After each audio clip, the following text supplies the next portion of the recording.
Vamos lá, vamos continuar aqui a trabalhar com o nosso conteúdo, com a nossa pirâmide aqui do nosso processo de, utilização ou não do hífen.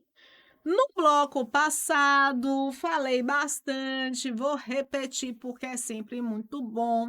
Falei sobre a nossa pirâmide de prioridade. A base da pirâmide, a observação, que alguns chamam de macetinho, mas pelo amor de Deus, não se deixe levar por esse macetinho sempre, não, gente, porque ele não vai dar conta de todas as palavras.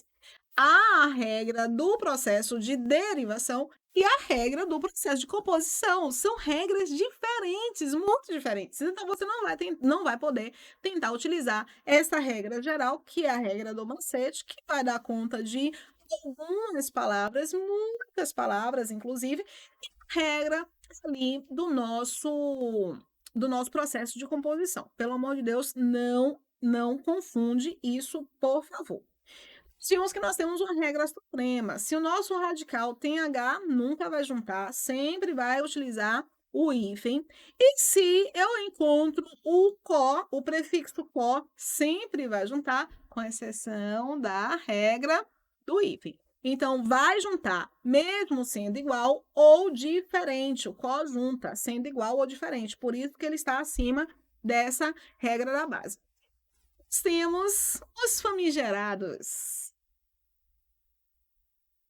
Mandaram para mim essa pergunta, inclusive, tô achando muito engraçado.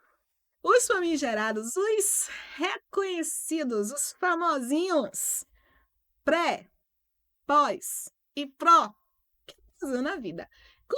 Confessa que esses aí são terríveis, não são não? São terríveis. Por quê? Olha como é, gente.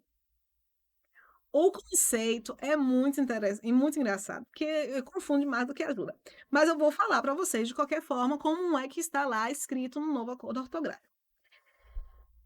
Nós vamos para as estruturas pré, pós e pró manter o hífen quando eles mantiverem a sua tonicidade, a sua força de tonicidade e a sua força semântica. Você fala.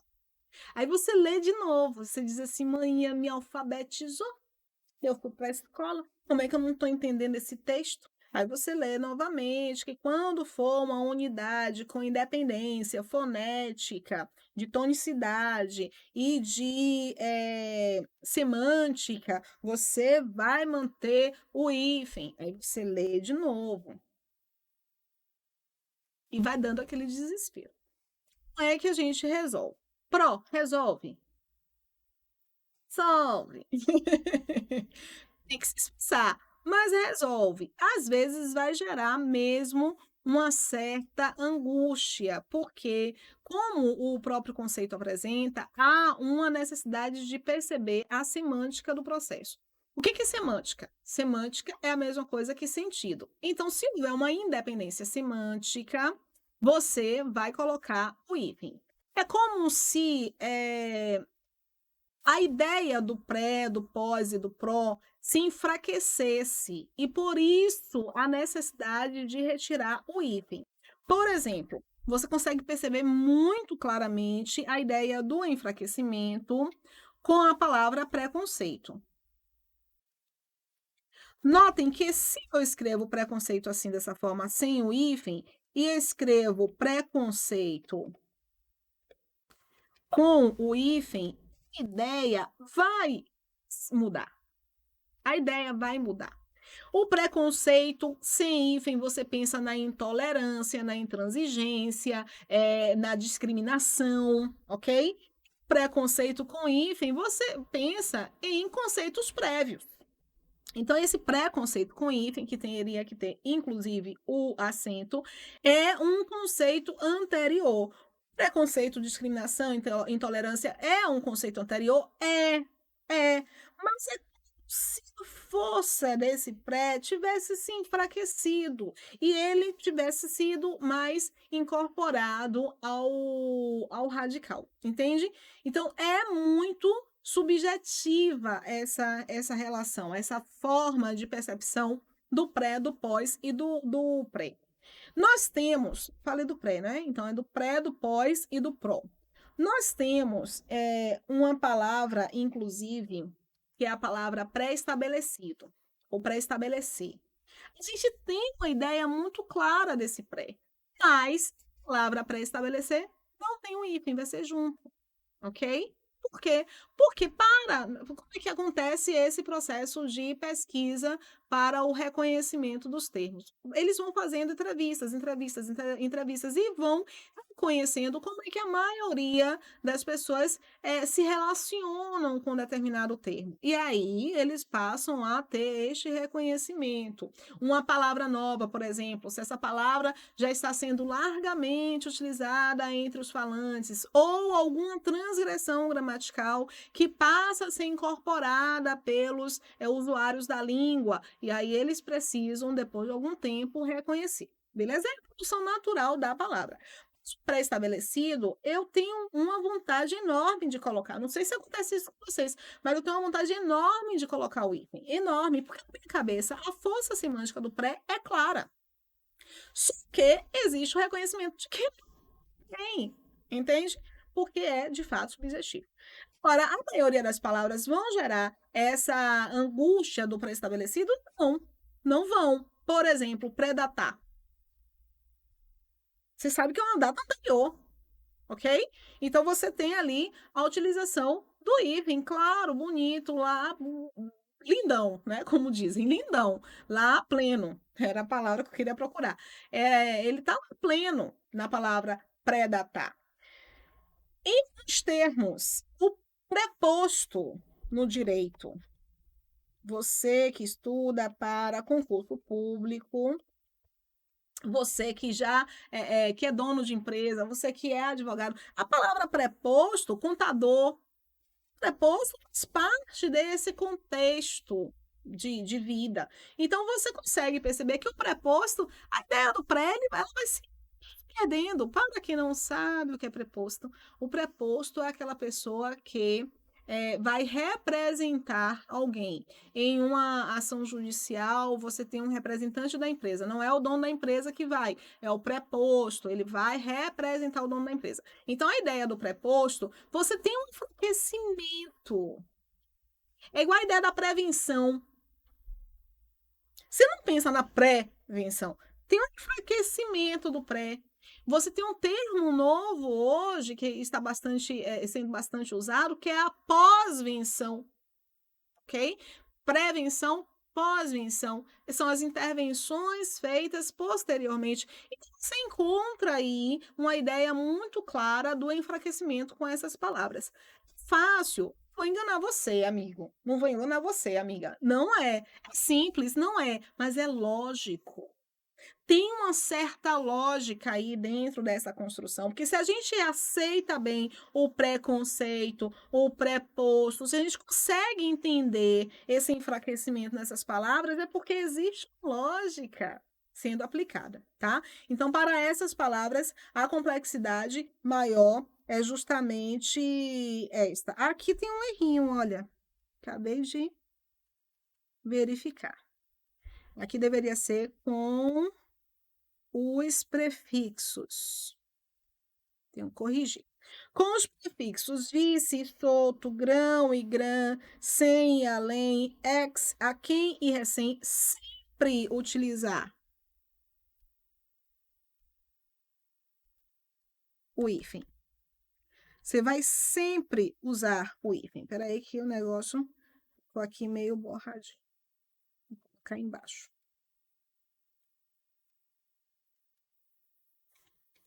Ok?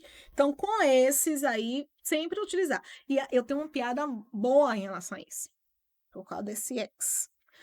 O que é o ex na nossa vida? O ex é aquele que está para fora, ele tem que ficar para fora, longe, distante. Então, a melhor forma de separação é colocando o hífen, ok? Então, tudo que está aí neste cenário, neste mesmo cenário, do sem, do além, do aquém, do recém, do vice, do solto, do grão e do grã, vai colocar o hífen sem nenhum problema. Belezinha? Então, nós já vimos, vamos recapitular aqui. Já vimos essa base, que é a base que indica que se o meu prefixo for diferente do meu radical, vai juntar. Se for igual, vai separar. Regra suprema, H. H nunca, nunca, nunca vai juntar. Só toma cuidado com as palavras que não perderam H, beleza? O có sempre, sempre, sempre juntar. Só toma cuidado com as palavras que começam com H. Pré, o pós e o pró depende de sua boa vontade. Em entender a ideia da perda da expressividade, da força semântica e força de tonicidade.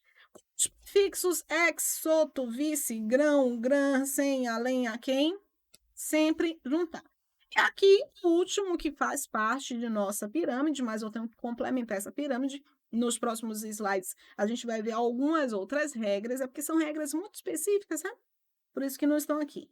Nós temos o circo e o pan.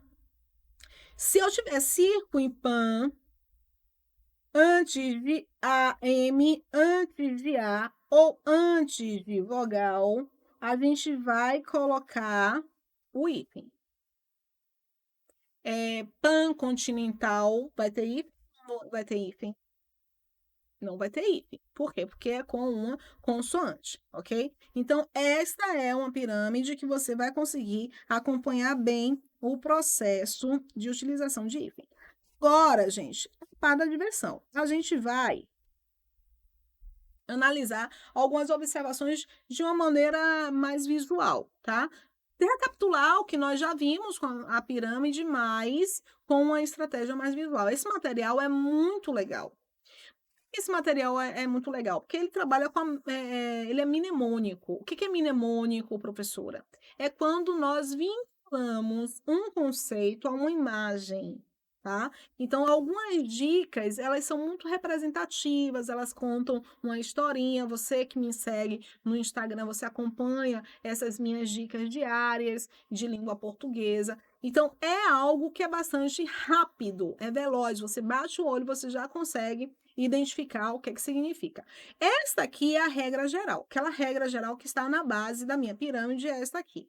Nós vamos ter letras diferentes entre o nosso prefixo e o nosso radical. Vai acontecer o quê? Nunca vou usar o hífen. Não usa hífen. Eu vou sempre juntar. Então, anteontem, semi-analfabeto, autoescola, quimioterapia, contra-regra e mini sanduíche. Eu tenho aí palavras que não vão ter a presença do hífen, porque elas têm radical de uma forma e prefixo de outra forma, belezinha? Uma coisa que é interessante é essa palavra autoescola. Esse auto aqui, gente, é incrível, porque ele é chamado de falso prefixo. Essas curiosidades eu acho muito, muito legais. O que é um falso prefixo? É uma palavra que não é prefixo, mas que vai ser reconhecida ali naquele momento como prefixo. Professora, é prefixo. É.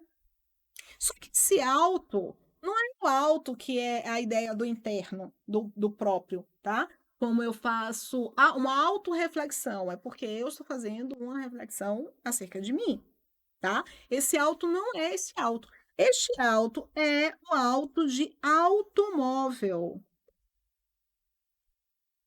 A palavra automóvel, ela é dividida em auto, que é aqui sim, este auto é um prefixo, e móvel, que é aqui o nosso radical. Aí nós encontramos um processo de formação das palavras chamado de redução. Não confunda, pelo amor de Deus, de nosso Senhor Jesus Cristinho, não confunda este processo de redução com o processo de regressão que nós vimos na aula passada.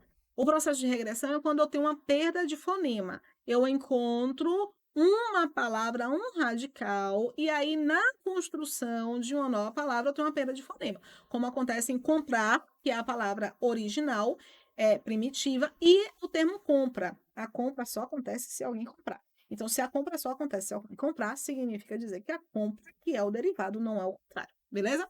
Então, você tem um som a menos, que é o som do R, ok? Então, vamos seguir, vamos trabalhar aqui. Nesse processo de redução, eu tenho uma compactação da palavra. Então, em fotografia, aí uma redução legal que a gente usa bastante. Fotografia, a gente tem alto. Isso aqui também é redução, porque de uma palavra você acaba reduzindo a extensão dessa palavra. Automóvel, no lugar de chamar de automóvel, você chama de auto. Então, o autoescola é uma escola para você dirigir carros. Esse auto não representa a ideia de autorregulação, de auto, de próprio. Representa a ideia do automóvel em um processo de redução. E é lindo, gente, porque a proporção que você vai estudando esse conteúdo, você vai entendendo melhor, pelo menos eu, você vai entendendo melhor as representações, a origem das palavras, o que é que os termos representam, ok? Então, nós já vimos, apesar de nós não termos na aula anterior, e eu falei para vocês que não iríamos trabalhar com todos os processos de formação das palavras, porque eles não eram tão relevantes assim para o concurso, mas queríamos detalhar os processos ao longo de nossas aulas. Então, nós já vimos todos os processos de formação. Todos os processos de formação. Esse aqui é o processo de redução. Belezinha? Quase todos, né? Para eu não cair numa mentira. Pega na mentira. Então, vamos aqui.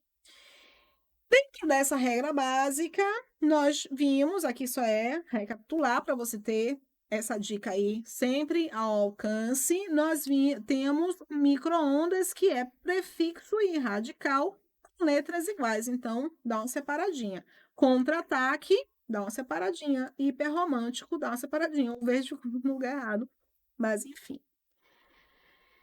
Bom, aí você tem algo específico do super, não é? Que é específico porque as pessoas colocam na nossa cabeça que é algo diferente. Não é, vai se comportar como todos os outros prefixos. Você analisa o prefixo, terminou de uma forma diferente do radical, junta. Então, você tem aqui, ó. Epa! Troquei, né? Ah, não, troquei não, tá certinho.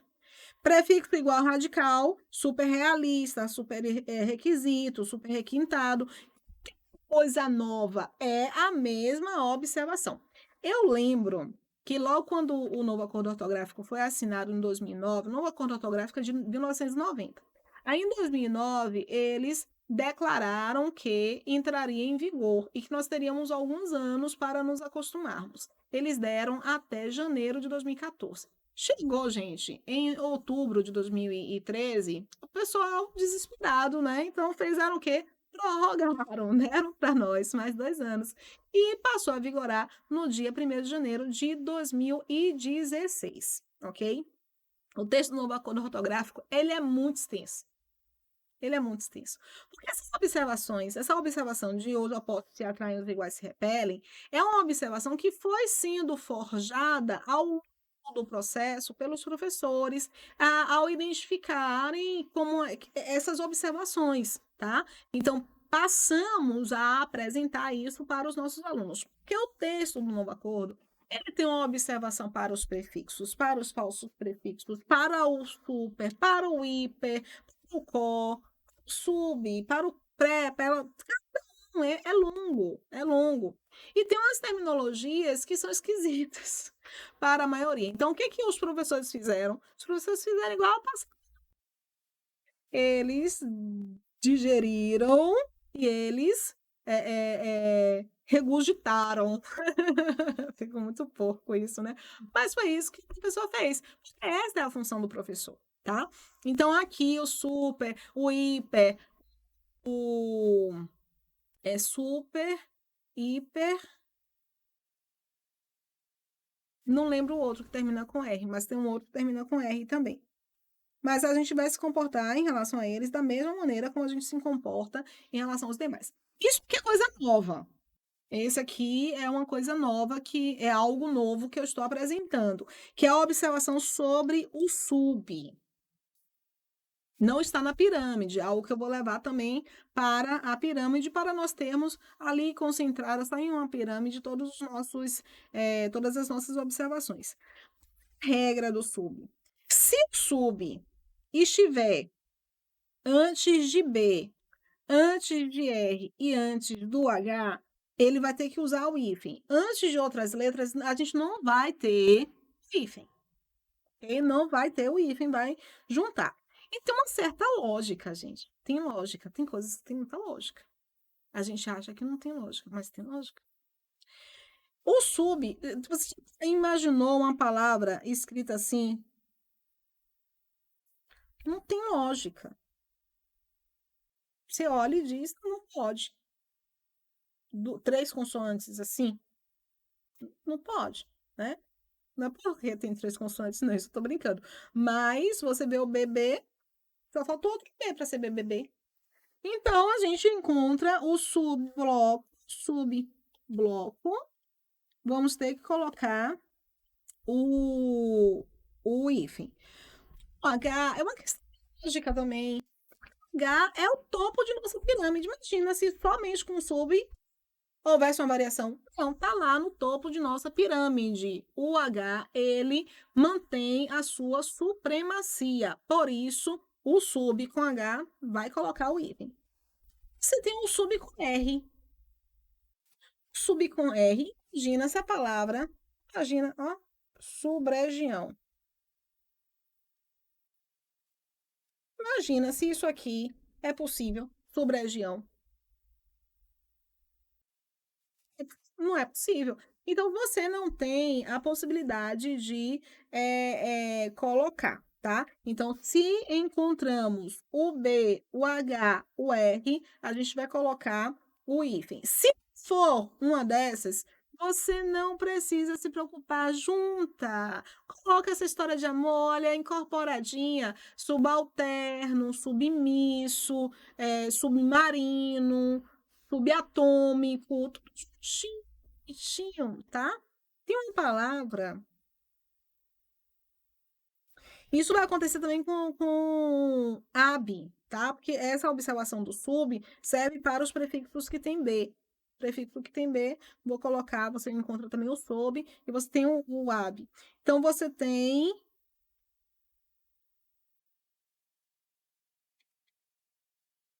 Não, esse pode, não é essa palavra, não. Ai. Ai, lembrei.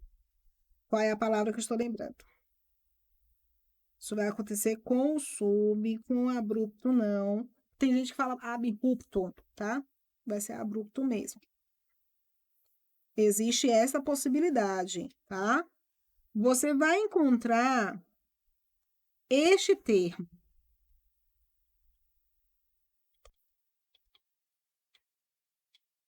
Vai juntar, é o sub. Eu junto, não coloco o hífen. E a gente viu que o S entre duas vogais, se eu encontro um S só, o som vai ser de Z. Mas se eu encontro uma consoante e uma vogal, um S só vai ter som de S. Então, você não poderia dizer subsídio. A palavra não poderia ser subsídio. A palavra deveria ser subsídio. Por que que você está usando o futuro do pretérito? Futuro do pretérito é aquele verbo que vai dar uma ideia da condição, da possibilidade, tá? Da condicionalidade no passado. Digo que poderia, você não deveria. Como as pessoas falam. Então, o registro da norma culta indica que a pronúncia não deveria ser subsídio, deveria ser subsídio. Mas tem muita gente que pronuncia subsídio, ok? Então, se você quiser se ajustar à norma culta e você começa, se você pronuncia subsídio, tá? Aí você começa a se disciplinar para pronunciar subsídio. Pessoas também que pronunciam registro, e é registro também, se quiser se ajustar, belezinha? Então, aqui nós já vimos a regra específica do sub. Vamos analisar a próxima, que é a regra do bem. Meu bem, você me dá água na boca. Eu tô danada hoje, gente, pelo amor de Deus, vamos lá. Bem, gente, os compostos, aqui é uma pergunta bem grande. Eu não estou dizendo que o bem é com hífen ou sem hífen. É uma pergunta. Bem-estar sem hífen ou bem-estar com hífen? Compostos com bem apresentam hífen. Apresentam. cada um dos termos tem seu sentido conservado, e aí você vai para o aspecto de composição. Você mantém é o que a gente chama de composição, mas é um falso prefixo também, alguns reconhecem como um falso prefixo. Você reconhece a essencialidade, a independência semântica do bem e a independência semântica do estar. Então, se você reconhece a independência semântica e fonética, você vai colocar o hífen. Entanto, olha que safadeza. Tem dupla grafia, gente, algumas palavras. No entanto, você vai aceitar as duas formas para certas palavras. Bem dizer, bem dizer, bem querer, bem querer. Ok? Você vai ter essas duas possibilidades. Mas, primordialmente, utilizar hífen. Aceitável utilizar sem hífen para alguns termos. Bendito seja o nome do Senhor. Por exemplo, tem o mal educado e mal criado. Gente, eu acho. Com a estrutura mal, o hífen só deve ser usado se a palavra seguinte começar por H ou com vogal. Ah, mal arrumado. Ah, já viram? Já viram? O pessoal fala mal arrumado. Ele é mal arrumado. Que junta, mas deveria ser mal arrumado. Coisa que a gente precisa identificar relacionada a esse mal criado. Fiz até um videozinho, compartilhei um videozinho lá na minha rede social para falarmos sobre malcriação. Coisa que me perseguia muito. Eu ficava com isso na cabeça. Pensava. Por que malcriação? Olha a danadice de uma pessoa que não tem o que fazer, né? Por que malcriação? Tenho que fazer sim, refletir sobre a língua, Rose. Oxe, pare. Malcriação é com L. Posso dizer que é bem criação. Porque o macete que a gente aprendeu é que o mal com L, ele é o oposto de bem. Foi isso que eu me questionava. Por que não é má criação? Criação na nossa cabeça a gente pensa numa outra coisa. A gente não pensa na malcriação que o menino fez. A gente pensa na má criação que os pais deram. E, gente, o que eu fui lá, eu fiz essa dica só por causa dessa minha angústia quando eu era adolescente. Eu fico procurando angústias para poder elaborar as dicas. O que acontece com a palavra malcriação e macriação? Os mais puristas, pessoa chata que adora corrigir outro, pois é, esses são os puristas. Os puristas, eles não aceitam de forma nenhuma a estrutura malcriação com o L. Qual é a justificativa deles? E tem muita justificativa, tá? Muita justificativa. Deixa eu ver se o próximo slide é em branco. Não. Tem muita justificativa. Vou explicar para vocês. O que acontece aqui? Eita, vem, menino. O que acontece aqui? Mal e bem, quando vão estruturar uma palavra, vão auxiliar na formação de uma palavra, eles são advérbios. A característica de um advérbio é modificar os aspectos verbais, as informações, beleza? Então, advérbio não modifica substantivos. Ele não é um modificador do nome, ele é um modificador do verbo. Mesmo quando ele se relaciona com adjetivo ou com outro advérbio, ele está modificando o fenômeno da informação, o predicado de uma forma geral. Então, se o advérbio não se relaciona com o substantivo na estrutura mal educado, eu posso dizer que é um advérbio porque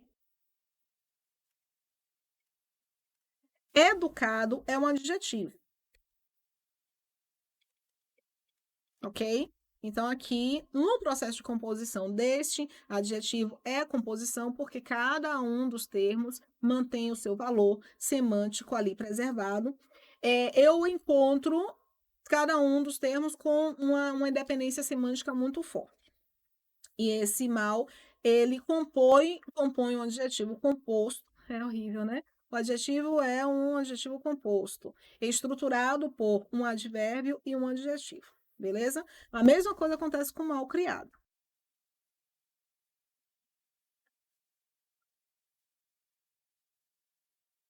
Mal criado, aqui é um adjetivo e aqui é um advérbio. Professora, mas os dois deveriam ter ou não ter hífen. Ok, deveriam para nosso olhar, né, meu amor? Porque para este olhar aqui, a gente tem que ficar muito atento ao fato de que esse mal só vai ter hífen se a segunda palavra aqui iniciar por uma vogal ou por um H. Porque o H nunca junta. A gente já sabe disso, né? Mas se ele tiver uma vogal, também não vai poder juntar. No caso, eu não tenho uma vogal, tenho uma consoante, beleza? Na palavra malcriação, por que que os puristas não gostam desse termo? Por que que eles dizem que esse termo é errado? Porque criação é um substantivo.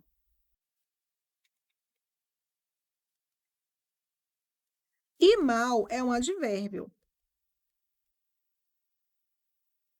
Então, sendo um advérbio, ele não modifica o substantivo. Então, os puristas dizem: ah, esse termo não está adequado. Beleza? Não existe, eles não reconhecem que é um termo que existe na língua portuguesa. Tudo, porém, todavia, entretanto, existe o VOLPE, que é o vocabulário ortográfico de língua portuguesa. VOLPE, ele seleciona, ele reconhece todas as palavras que passam a ser consideradas parte do léxico de língua portuguesa. Léxico, o que é léxico?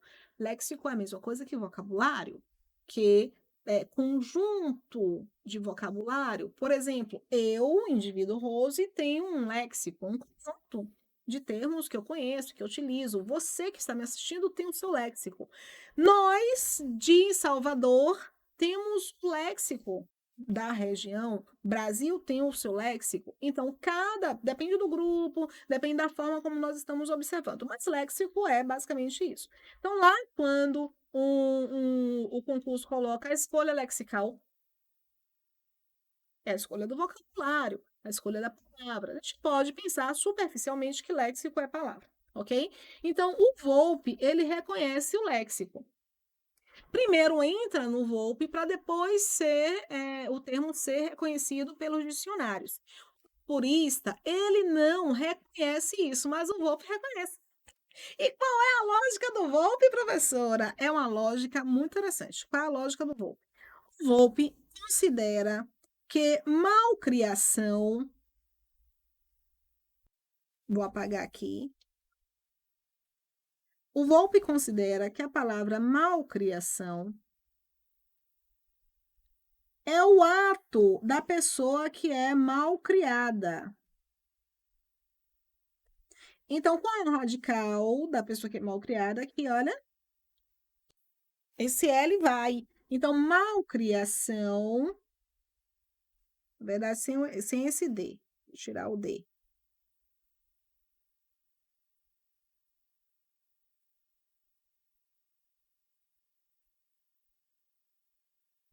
Aqui é o radical que vai ser conservado aqui, ok? E é por isso que tem o L. Lógica danada, eu sou a favor, sou a favor. Por quê? Porque malcriação não é a malcriação que o menino faz. Quem faz a má criação é o pai, é a mãe, é o tio, é o avô, é quem está criando aquela pessoa. A malcriação é o resultado disso, ok? Deixa eu pegar aqui de volta a minha canetinha. Vamos seguir.